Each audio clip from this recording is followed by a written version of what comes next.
हाँ, तो my dear student, मेरे प्रिय भैयाओं, फिर हम एक बार अपना चर्चा करते हैं आज गुणित अनुपात के नियम की। ठीक है, तो गुणित अनुपात के नियम की चर्चा करते हैं। रासायनिक संयोग के नियम में अगला जो नियम है वह गुणित अनुपात का नियम है। गुणित अनुपात के नियम से, जैसा कि इसके नाम से पता चलता है कि जब दो या दो से अधिक तत्वों के मध्य में एक रासायनिक संयोग होता है या कोई तत्व जो है एक तत्व की निश्चित मात्रा दूसरे तत्व के भिन्न भिन्न मात्रा से संयोग करती है, तो वो एक सरल गुणित अनुपात में होते हैं। जैसा कि इसके नियम से पता चलता है, गुणित अनुपात का नियम, ठीक है ना, तो एक तत्व की निश्चित मात्रा किसी दूसरे तत्व के भिन्न भिन्न मात्रा से संयोग करती है और एक यौगिक का निर्माण करती है, तो वो एक सरल गुणित अनुपात में होते हैं। जैसा कि यहाँ पे डेफिनेशन मैंने पहले पूर्व में लिख दी है, आपको बताने से पहले बोर्ड में लिखी हुई है। और इस नियम का प्रतिपादन या इस नियम को देने वाले जॉन डाल्टन ने इस नियम को दिया था, और किस सन में दिया था? 1803 में जॉन डाल्टन ने दिया था। और इन्होंने अपने नियम में ये बताया, ठीक है ना, इसमें अर्थात गुणित अनुपात के नियम के अनुसार, ठीक है ना, इस नियम के अनुसार जब दो तत्व परस्पर संयोग करके दो या दो से अधिक यौगिक बनाते हैं, मैंने अभी थोड़ी देर पहले यही तो बताया, जब दो तत्व परस्पर संयोग करके दो या दो से अधिक यौगिक बनाते हैं तो एक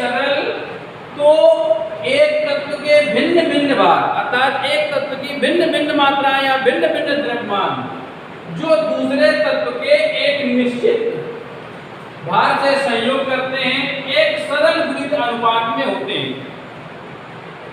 ठीक है, कह रहा है जब दो तत्व परस्पर संयोग करके दो या दो से अधिक यौगिक बनाते हैं तो एक तत्व के विभिन्न भार,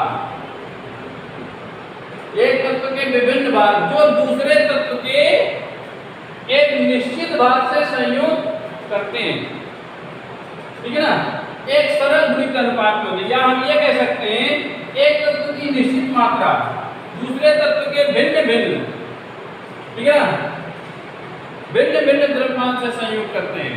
ठीक है, तो यहाँ पर दे रखा हुआ देखिए गुणित अनुपात के नियम में, जब दो तत्व परस्पर संयोग करके दो या दो से अधिक यौगिक बनाते हैं तब उनमें एक तत्व के विभिन्न भार दूसरे तत्व के एक निश्चित भार से, ठीक है ना, संयोग करते हैं, परस्पर सरल अनुपात या सरल गुणित अनुपात में होते हैं। जैसे अगर हम उदाहरण के तौर पे यहाँ पे समझने की कोशिश करेंगे तो बहुत आसानी से बहुत क्लियर समझ में आ जाएगा। देखिए, कार्बन ऑक्सीजन से संयोग करता है तो कार्बन मोनोऑक्साइड बनाता है, वही एक कार्बन ऑक्सीजन से संयोग करता है तो यहाँ कार्बन डाइऑक्साइड बनाता है। कहने का मतलब, या ऑक्सीजन कार्बन से संयोग करता है तो कार्बन मोनोऑक्साइड बनाता है, कार्बन का यहाँ पर ऑक्सीजन हो जाता है। इसी प्रकार यहाँ पर भी कार्बन का ऑक्सीजन होता है, ऑक्सीजन कार्बन से विक्रिया करके कार्बन डाइऑक्साइड का निर्माण करता है।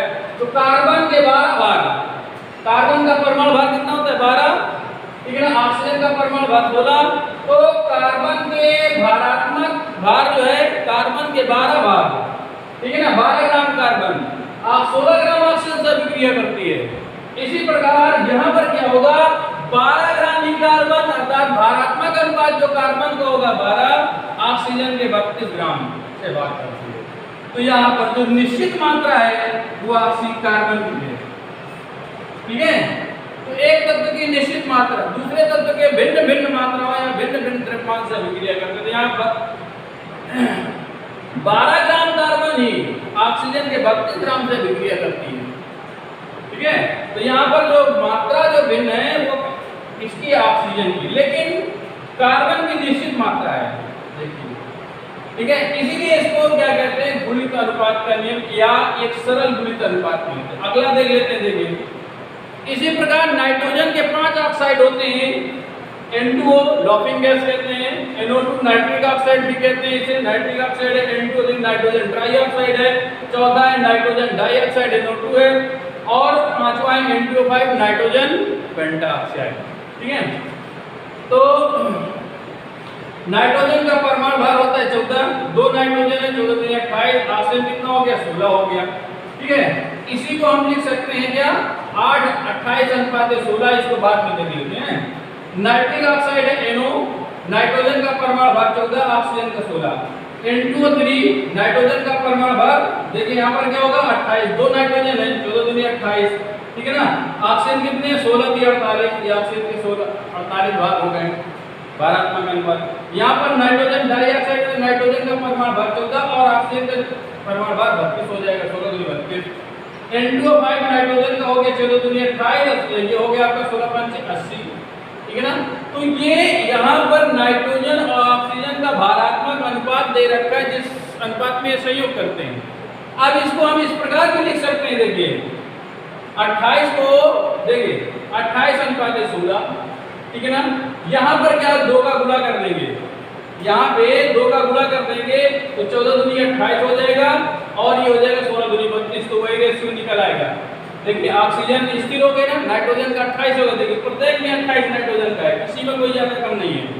तो नाइट्रोजन का भार यहाँ पर क्या है स्थिर है, और भिन्न भिन्न द्रव्यमान जो संयोग करते हैं वो ऑक्सीजन के 16, 32, 48, 64 और 80, ठीक है ना। इसी प्रकार N2O5 है तो नाइट्रोजन यहाँ हो जाएगा 14 28 और 16 48, इसको हम लिख सकते हैं 28 अनुपात 48 जो करके लिख सकते हैं। NO2 जो है यहाँ नाइट्रोजन का 14 हो गया और ऑक्सीजन का हो गया 32, तो इसको हम लिख सकते हैं 14 दूनी 28, 2 का गुणा कर देंगे यहाँ पे, ठीक है ना। 14 दूनी 28 हो जाएगा और ये आपका हो जाएगा कितना, ये हो जाएगा आपका 4 ऑक्सीजन हो जाएगा 2 का गुणा करने पे, ठीक है ना। 16 × 4 = 64 हो जाएगा।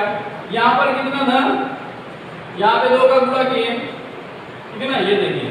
तो इसी प्रकार यहाँ पर क्या हो जाएगा N2O5 में अगर हम नाइट्रोजन ये जो का लिख देते हैं तो यहाँ पर नाइट्रोजन की जो मात्रा है वो स्थिर है, देखिए नाइट्रोजन की जो मात्रा है वो यहाँ पर स्थिर है, ये देखिए देख रहे हैं ना स्थिर बेटा, ये देखिए नाइट्रोजन की मात्रा स्थिर है।